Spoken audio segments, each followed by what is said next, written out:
If you're new here, my name is Tyler Chanel, aka The Marketing Bully, and I'm the founder of Touch by Ty Creative Agency. And today I'm going to elaborate on the case study that I dropped on how I helped my client make $10,000 for the very first time ever using email marketing. Okay, so if you didn't download my case study, go ahead and go to the description box and go download the You Had a Case Study. It is 100% free. Inside of this case study, I do share a full breakdown of the strategy that we use, plus I provide visual examples of the campaigns that we actually made, but I'm gonna dive in a little bit more on the main things that I really feel like helped this client make $10,000 from email.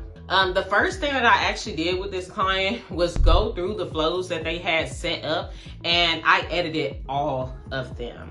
They had some set up, but they were not set up right. So his customers were getting like duplicate emails, and it also wasn't optimized, nor was it targeted based on what customers bought or the experience that he wanted his customers to have. It also was not updated with the customers, with my clients' rebrand and their new logo and all of their company details and their new brand persona. So I went back through and I made sure that all of those things got updated, and I gave them the welcome funnel, abandoned cart funnel, post-purchase thank you, and a customer win back funnel.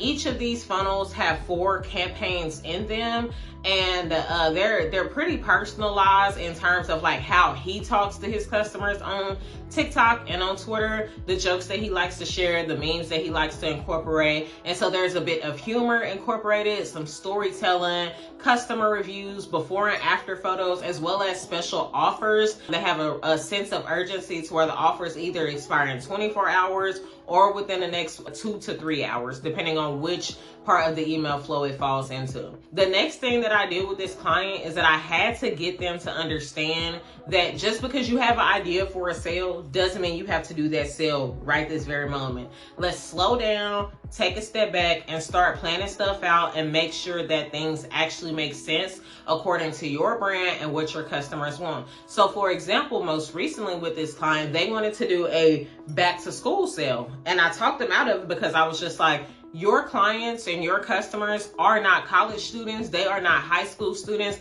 They are established adults who want clear skin, and they might be parents, but parents are not looking for anything back to school sale that's related to their skincare. They're only looking for back to school things related to their kids. So instead, I convinced the client to change it to a end of summer sale. And with this end of summer sale, it lasted a week, and there were 4 different offers over the course of that week. And even with this campaign that we did, we made $24,000 in 6 days. And so a lot of what we do now is focusing on the experience that his customers want, where his customers are, and actually developing a real buyer persona and making sure that all of the offers and sales that they have line up with that buyer persona. The next thing that we did was create actual email templates so that all of his email campaigns had some sense of familiarity, which means that all of them have the proper colors, the proper fonts, clickable navigation menu, the logo at the top. It is not overly wordy, but there are not too many graphics as well. All of the emails also do not include graphics, and the emails that do, they only include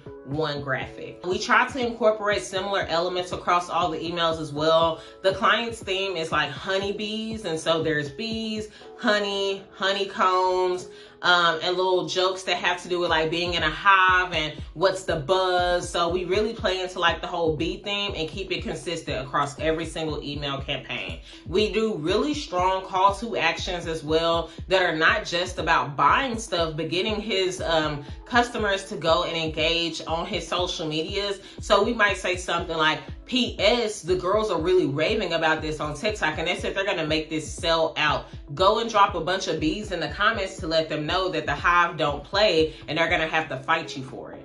And they will go and flood all of the comments on this client's TikTok videos with a bunch of bees. The very last thing that I really feel like made a big difference as well is that we don't flood their email list with a bunch of content. That might be controversial to some, but we do like a newsletter at the beginning of the month letting them know what they can look forward to throughout the month. And then throughout the month, we'll share the content that we promised them.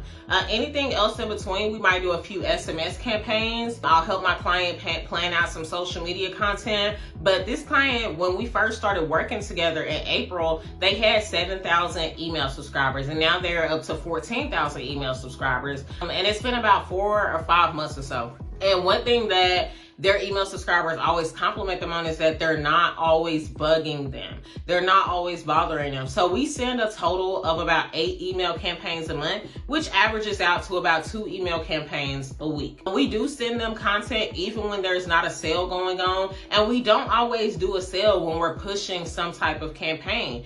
We did really well with one campaign, and it did 15,000 in 3 days, and absolutely nothing was on sale. It was just a restock. And so I think the biggest thing for this client has just been helping them understand how to incorporate the same tone and branding that they have on social media into their email list, how to make signing up for their email list more appealing, getting the client to push their email list significantly more in almost every single video and every single social media post so that people actually have an incentive to sign up. Also helping the client understand that there should be exclusive offers only available to the email list, and that they should push that there are exclusive offers only available in the email list. Something else that we do as well is we give early access to the email list before anyone else on any type of special offers that there are. And that works really well because the people on the email list feel like they have something exclusive. They are in the hive, and the hive knows all the buzz that's going on with this company, right? And so I think that before you try to execute something like this, take a step back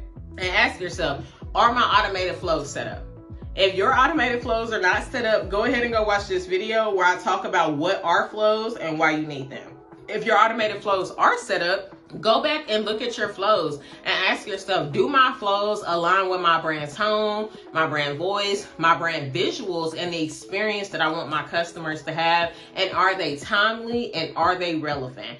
After this, make any necessary edits that you need to do, and then sit down and actually create a content calendar for your email subscribers. With this content calendar, you'll be planning things out like your subject lines, your topics, your talking points, your call to actions, your goals, and the purpose of this campaign. If you have never made a email content calendar before, I have a 5-week email content calendar template that you can download, and it has an example of a calendar that I've made for my own company in it as well, just so you understand how to use the template. Check the description box down below and it's there too.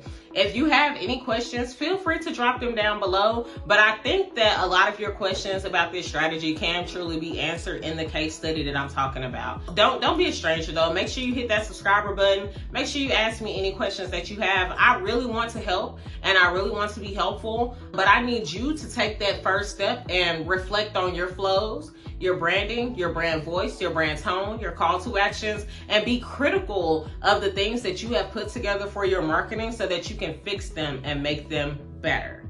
All right. As always, I'm your favorite marketing bully, the only marketing bully you'll ever know, like, love, and trust. And it is an honor to deliver this content to you. As always, I hope to see you on the timeline and in these YouTube streets.